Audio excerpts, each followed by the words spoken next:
wabarakatuh. Welcome back to my channel. Jadi di video kali ini Ayah mau buat video yang beda dari biasanya. Kalau misalnya video biasa itu kan kayak Ayah video jalan-jalan, video cerita-cerita gitu kan. Tapi yang membedakan dari video ini adalah Ayah bakalan ngebahas tentang materi perkuliahan Ayah, berhubung video ini dikhususkan untuk UTS Manajemen Pemasaran. Jadi Ayah bakalan ngejelasin definisi pemasaran dan ruang lingkup pemasaran itu sendiri. Tapi di video ini Ayah nggak sendirian nih guys. Ayah bakalan ditemenin sama teman-teman Ayah, tapi nggak bisa hadir di sini langsung berhubung kita lagi social distancing. Nanti ada Evelyn, ada For, ada Nindi, kita ada berempat. Nanti mereka juga bakalan ngejelasin bagian-bagian pemasaran lainnya. Oke, langsung aja. Check it out, check it out, check it out. Definisi pemasaran itu merupakan suatu kegiatan atau proses yang dilakukan oleh perusahaan dalam mempromosikan suatu produk ataupun layanan yang mereka punya. Nah, cakupan dari pemasaran itu seperti kayak periklanan, penjualan, pengiriman barang kepada konsumen ataupun kepada perusahaan lain.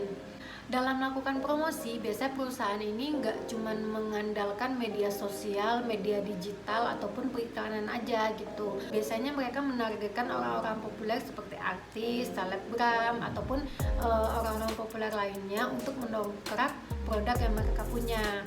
Jadi dengan mereka mengendorse artis ataupun selebgram tadi, produk yang mereka punya ini akan naik di pasaran. Selain mengendorse artis ataupun selebgram tadi, mereka si perusahaan juga akan sedemikian rupa untuk mendesain produk yang mereka punya agar konsumen ataupun masyarakat tertarik untuk membeli ataupun menggunakan produk dan jasa yang si perusahaan ciptakan tadi gitu. Di samping itu mereka juga berharap dengan adanya endorsement tadi, dengan desain yang bagus tadi, maka target pasar mereka akan meluas gitu. Ada beberapa entitas yang bisa dipasarkan seperti kayak barang, jasa, pengalaman, ide, organisasi, tempat, dan masih banyak lagi entitas-entitas lainnya yang bisa dipasarkan ke marketnya. Selanjutnya ada pelaku dan pemasaran. Nah, di dalam pelaku dan pemasaran ini ada bagian-bagiannya lagi nih. Ada kayak prospek. Kalau prospek itu biasanya itu yang pemberi. Kalau yang pemasar itu biasanya yang nyari. Nah, kalau pasarnya itu sendiri itu biasanya tempat jual beli suatu produk atau jasa itu sendiri. Nah, sedangkan kalau untuk konsep pemasaran itu seperti kayak kebutuhan, keinginan, permintaan, penawaran, nilai, ataupun merek dan lingkungan pemasaran itu sendiri. Perkenalkan, nama saya Evelyn Gabriela Tambunan. Di sini saya akan melanjutkan presentasi yang telah dijelaskan dari materi yang sebelumnya. Di sini kita akan bahas 3 hal, yaitu kebutuhan, permintaan, dan keinginan. Pertama itu adalah kebutuhan. Kebutuhan merupakan pokok hidup paling dasar dari kehidupan manusia. Contohnya saja yaitu dalam hal pangan. Setiap harinya kita tentu membutuhkan makanan untuk memenuhi kebutuhan akan mengisi energi kita. Nah, sedangkan keinginannya itu suatu objek tertentu yang dimana keinginan tersebut digunakan untuk memuaskan kebutuhan kita. Contohnya, kita memiliki cukup uang dan kita ingin membeli sebuah mobil.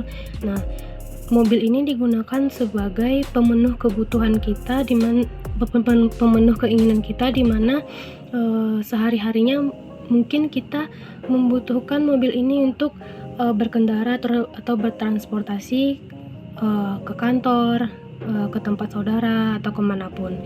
Yang ketiga yaitu permintaan. Permintaan merupakan keinginan yang didukung oleh kemampuan untuk membayar.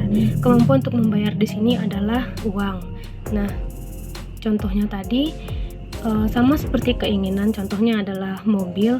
Kita butuh uang untuk membeli mobil yang akhirnya bisa kita gunakan untuk kegiatan transportasi, ya, contohnya tadi seperti pergi ke rumah sanak saudara, atau untuk aktivitas kita sehari-hari seperti pergi ke kantor atau sekedar hanging out bersama teman-teman. Berikutnya adalah nilai dan kepuasan. Pertama adalah nilai. Nilai adalah kombinasi dari 3 hal, yaitu kualitas, pelayanan, dan produk. Di mana dalam nilai ini kita dapat menilai bagaimana fungsi dari suatu barang atau jasa. Contohnya saja earphone ini. Bagaimana kita bisa melihat dari bentuk fisik earphone ini, lalu bisa melihat dari bentuk fisik earphone ini, harganya, dan kualitas suara yang dihasilkan. Begitu juga dengan barang atau jasa yang lainnya. Yang kedua yaitu adalah kepuasan. Kepuasan merupakan penilaian kinerja dari suatu produk dibandingkan dengan ekspektasi. Yaitu maksudnya di sini adalah kepuasan setelah kita menerima atau membeli barang tersebut. Contohnya saja earphone ini, apakah kita puas dengan suara yang dihasilkan, dengan bentuk fisik yang tersedia. Kita bisa menilainya secara individu langsung. Kepuasan membuat kita berpikir kembali apakah barang tersebut layak dibeli atau tidak. Yang terakhir adalah saluran pemasaran. Di sini kita akan membahas 3 saluran, yaitu saluran komunikasi, saluran distribusi, dan saluran layanan. Yang pertama adalah saluran komunikasi, di mana komunikasi ini dapat berjalan satu arah atau 2 arah.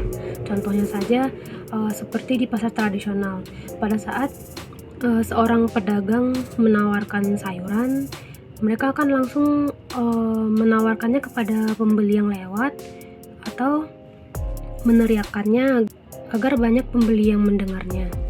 Sedangkan saluran 2 arah yaitu seorang pembeli mendengar bahwa ada pedagang sayuran yang mengadakan diskon dari pembeli distribusi, di mana distribusi ini terjadi antara dari pihak distributor kepada pihak agen, di mana mereka mempunyai urutan-urutan tersendiri untuk menyalurkan suatu produk atau jasa. Dan yang terakhir adalah saluran layanan, di mana saluran layanan ini berlaku dalam suatu bisnis atau usaha di perusahaan.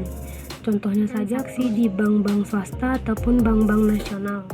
Para teller atau customer service di bank yang membantu para nasabahnya untuk menyelesaikan transaksi mereka pada suatu waktu tertentu. Sekian presentasi dari saya. Selanjutnya akan dilanjutkan oleh teman saya. Assalamualaikum warahmatullahi wabarakatuh. Perkenalkan, nama saya Nindi Chania. Di sini saya akan menjelaskan presentasi dari materi yang telah disampaikan sebelumnya tentang lingkungan pemasaran. Lingkungan pemasaran terdiri dari 6 komponen. Yang pertama, lingkungan demografis. Lingkungan demografis adalah studi kependudukan manusia. Yang kedua, lingkungan ekonomi. Lingkungan ekonomi adalah faktor-faktor yang mempengaruhi daya beli dan pola pengeluaran konsumen. Yang ketiga, lingkungan sosial budaya. Dalam lingkungan ini terdiri dari institusi dan kekuatan lain yang mempengaruhi nilai dasar, persepsi, selera, dan perilaku masyarakat. Yang keempat, lingkungan alam.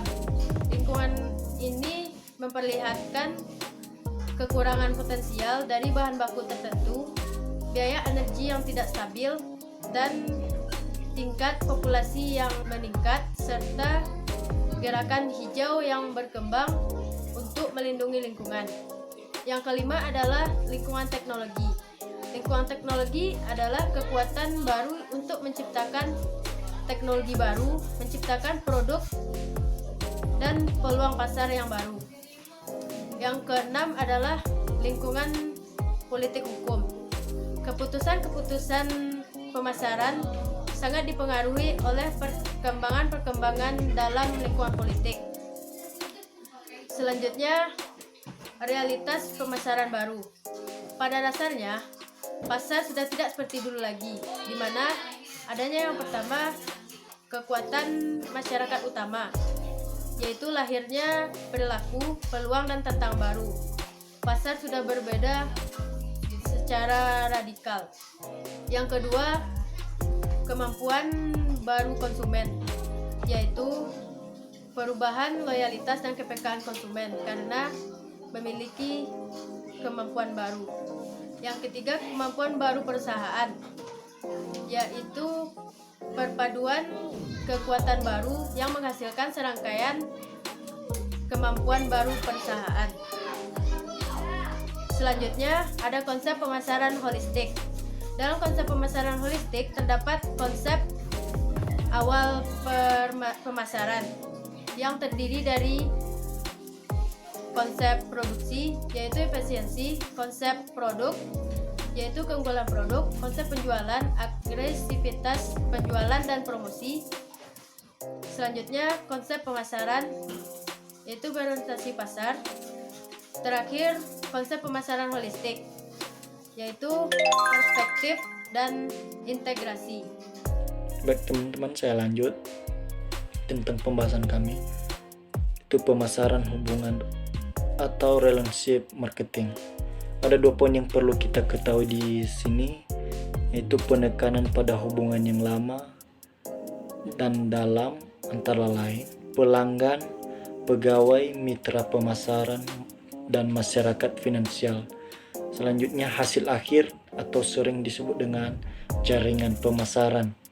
Selanjutnya, pemasaran terintegrasi adalah perencanaan aktivitas pemasaran dan melaksanakan program pemasaran secara terintegrasi penuh untuk menciptakan atau mengkomunikasikan dan mengantar nilai. Ada 2 poin yang perlu kita ketahui dalam pemasaran terintegrasi ini adalah pertama, pandangan penjual. Dalam pandangan penjual ini yang perlu kita ketahui di sini sering disebut dengan marketing mix. Dalam marketing mix ini terbagi juga menjadi 4, yaitu yang pertama itu produk, price, promotion, dan pace. Dan poin kedua yang perlu kita ketahui yaitu pandangan pembeli. Dalam pandangan pembeli ini juga ada poin yang harus kita ketahui yaitu benefit. Dalam benefit ini terbagi lagi menjadi 4, yaitu solution, information, value, access. Pemasaran internal. Setiap orang dalam organisasi mempunyai prinsip pemasaran yang tepat. 2 tingkat pemasaran internal, yaitu pertama, berbagai fungsi pemasaran harus bekerja sama. Yang kedua, pemasaran bukanlah departemen melainkan orientasi perusahaan. Apa saja yang termasuk dalam pemasaran kinerja? Yaitu pertama, akuntabilitas finansial. Kedua, pemasaran tanggung jawab sosial.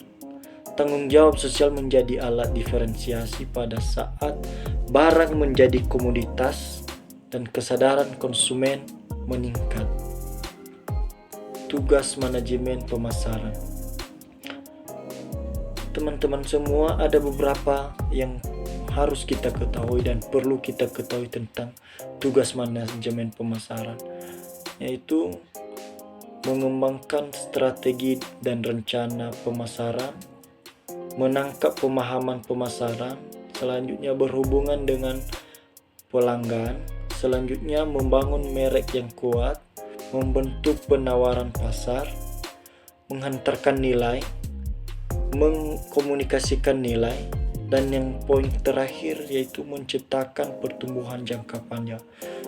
Dan dalam tugas manajemen pemasaran ini, seperti yang sudah saya sampaikan tadi, bahwasannya tugas manajemen pemasaran ini saling berkaitan satu dengan yang satu.